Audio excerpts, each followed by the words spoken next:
Êxodo capítulo 14, a partir do versículo 10, caso você queira acompanhar na tela, vai estar ali na tela, por favor. Vamos lá.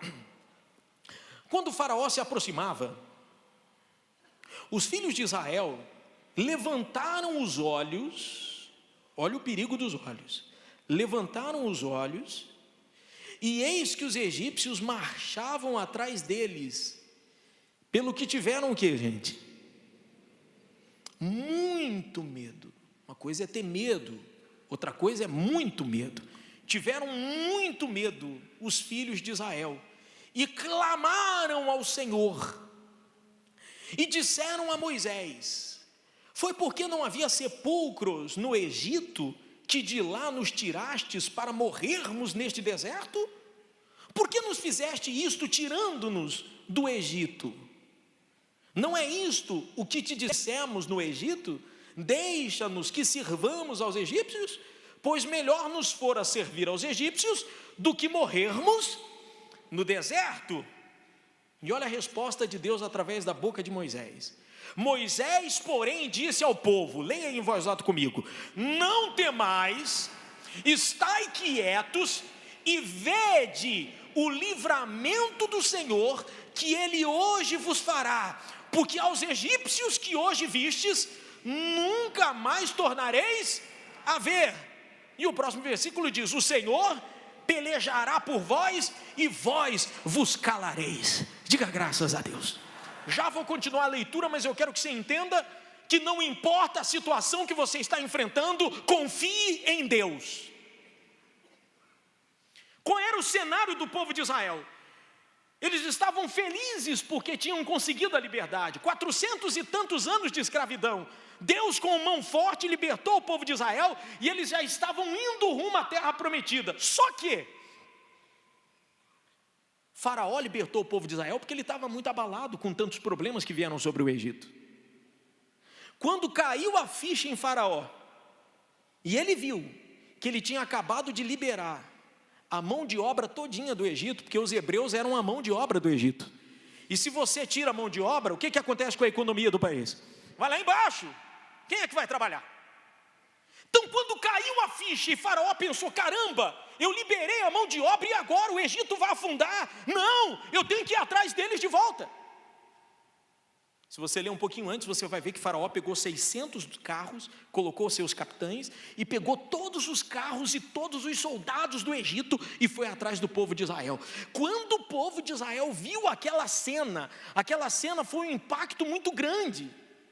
Então, quando eles viram o tamanho do exército, a primeira coisa que veio ao coração foi o quê? Muito medo. Medo não, muito medo. Faraó reuniu toda a força que ele tinha.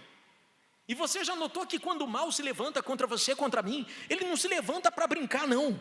Ele reúne toda a força que ele tem. Ele usa pessoas próximas a você, pessoas distantes de você. Ele usa amigo, inimigo, parente, vizinho. Ele usa todo mundo. Ele cria tudo que é situação, e ele vem para deixar você apavorado. Ele vem para que você fique desesperado diante daquilo que os seus olhos estão vendo.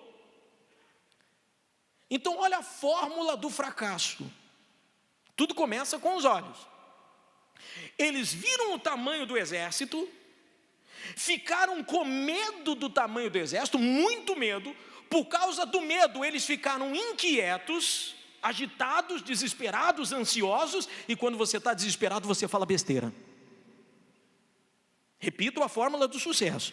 Começa com os olhos. Você enxergou o problema, ficou com medo do problema, o medo deixou você inquieto, desesperado, aflito, ansioso, e essa aflição fez você falar besteira. Então, em vez de abençoar, você acaba amaldiçoando a si mesmo, murmurando contra Deus, blasfemando contra Deus. Você vê que o povo de Israel começou a reclamar na hora: Moisés, você nos tirou do Egito porque não tinha um cemitério tão grande para enterrar tanta gente, você trouxe a gente para o deserto, para todo mundo morrer e ser enterrado aqui no deserto? Não era melhor a gente continuar lá no Egito? Lá pelo menos a gente tinha o que comer, a gente era escravo, era servo, mas estava vivo. Agora vamos morrer nesse deserto? Então você vê que a pessoa, no momento de aflição, ela não pensa no que fala.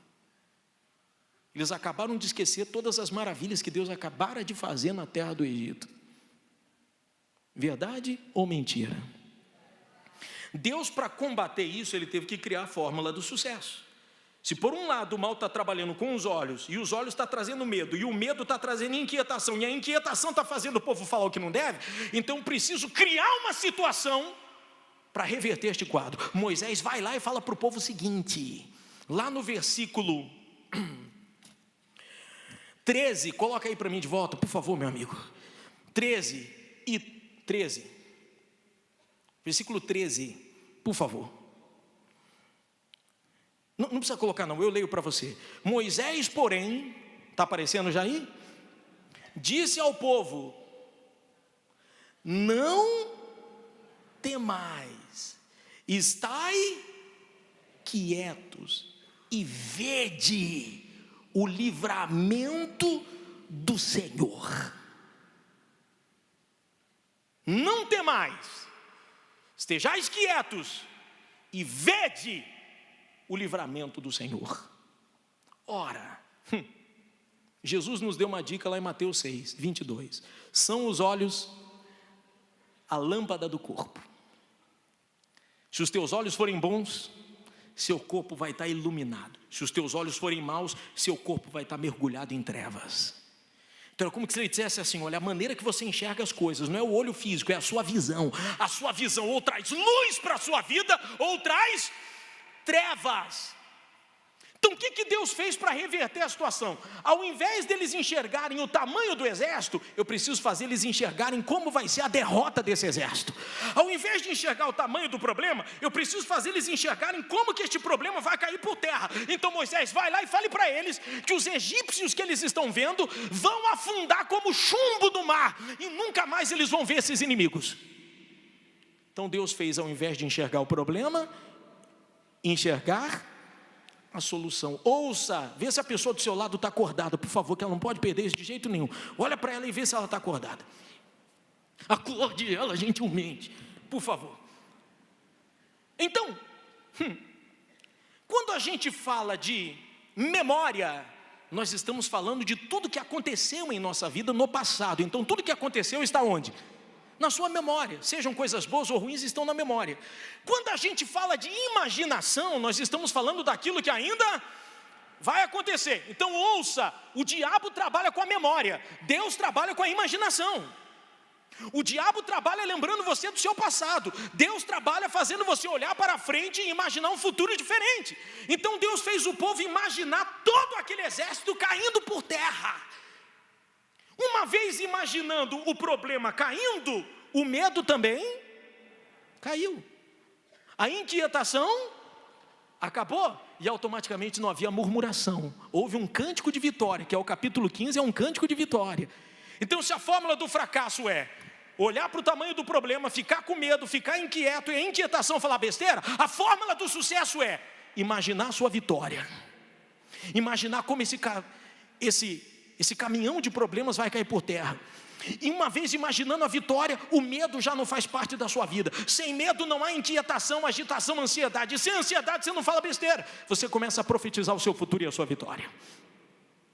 Amém, gente? Como imagina em sua alma, assim ele é. É o que está escrito. Para a gente terminar, e eu não vou me estender muito, vamos continuar a leitura, por favor. Versículo 15. Então disse o Senhor a Moisés: por que clamas a mim? Dize aos filhos de Israel que marchem, ou seja, não interessa o que eles estão vendo pela frente, continuem caminhando, usando a fé. E tu levanta a tua vara e estende a mão sobre o mar. Já te explico a diferença entre levantar as mãos e estender as mãos. Levanta a vara e estende a mão sobre o mar, e fende-o, para que os filhos de Israel passem pelo meio do mar em seco. E os egípcios saberão que eu sou o Senhor quando me tiver glorificado em Faraó, nos seus carros e nos seus cavaleiros. Então o anjo de Deus que ia diante do exército de Israel se retirou e se pôs atrás deles. E também a coluna de nuvem se retirou de diante deles e se pôs atrás, colocando-se entre o campo dos egípcios e o campo dos israelitas. E assim havia nuvem e trevas, contudo, aquela clareava a noite para Israel, de maneira que em toda a noite não se aproximou um do outro. Então Moisés estendeu a mão sobre o mar, e o Senhor fez retirar o mar por um forte vento oriental toda aquela noite, e fez do mar terra seca, e as águas foram divididas. E para terminar, e os filhos de Israel entraram pelo meio do mar em seco, e as águas foram-lhes qual muro à sua direita e à sua esquerda. Diga graças a Deus. 3 coisas para a gente fechar. A primeira delas, o anjo que estava na frente deles saiu da frente e foi para onde? Para trás. A coluna de fogo que estava na frente saiu da frente e foi para trás. Era Deus dizendo assim: há momentos que eu tenho que agir, mas há momentos é você que tem que agir. Há coisas que eu faço, mas há coisas que é você que tem que fazer. Caminhe com as próprias pernas, com a sua fé. Segunda coisa, por que foi para trás? Porque aquela coluna de fogo, aquele anjo ficou entre o povo de Israel e entre os seus inimigos, de maneira que Deus estava falando assim: eles não vão conseguir alcançar vocês, eles podem tentar o que quiser, mas eles não vão chegar até vocês, porque eu estou no meio dessa batalha. Deus dizendo para você: meu amigo, seus inimigos não vão te alcançar, os problemas não vão te alcançar. Por quê? Porque eu estou no meio dessa batalha, eu estou entre você e o seu problema. Amém, gente? Terceira coisa para fechar: levanta o cajado aos céus, Moisés, mas estende a mão para o mar. Cajado representa a fé. A minha fé tem que estar ligada aonde, gente? Ô, gente, tem que estar ligada aonde? Aos céus, a Deus. Sua fé não tem que estar ligada a mim. Sua fé não tem que estar ligada em bispo, em pastor ou na igreja. Sua fé tem que estar ligada a Deus, porque se a sua fé estiver ligada ao homem, cedo ou tarde o homem não vai estar aqui para te ajudar, e a sua fé afunda. Então, fé ligada em Deus. Levanta o seu cajado, sua vara aos céus, Moisés. Sua fé está em alta. Você está dependendo só de mim e de mais ninguém. Agora, a tua mão, que representa a autoridade, estenda para o problema. Estenda para o mar. Use a sua autoridade e o mar vai se retirar. E o povo vai passar em terra seca. Em outras palavras, há momento de falar com Deus, mas há momento de falar com o problema. Há momento de se dirigir a Deus, mas há momento que você tem que usar a sua autoridade para falar diretamente com o problema, ou com o causador do problema.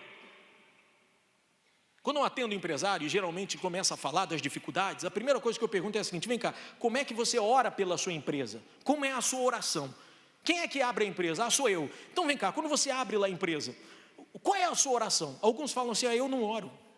E outros falam assim: olha, eu peço para Deus abençoar aquele dia, para Deus enviar clientes, para Deus me dar sabedoria. Excelente. Só que há momento de falar com Deus, mas há momento de falar com um problema. Você já começa um dia com um problema.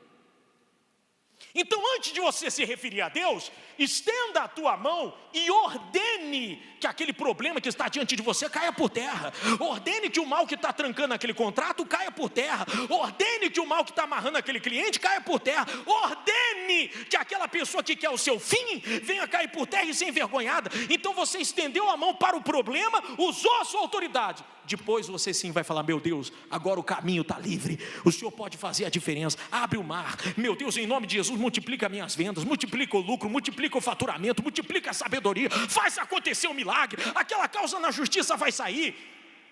Então há momento de falar com Deus e há momento de falar com o problema, e nós vamos falar com os dois agora. Vamos falar com o problema e ordenar que ele saia, e depois vamos falar com Deus, e ele vai adiante de você, o mar vai se abrir e você vai fazer a diferença. E se você crer, fique em pé e diga assim: os caminhos vão se abrir, em nome de Jesus.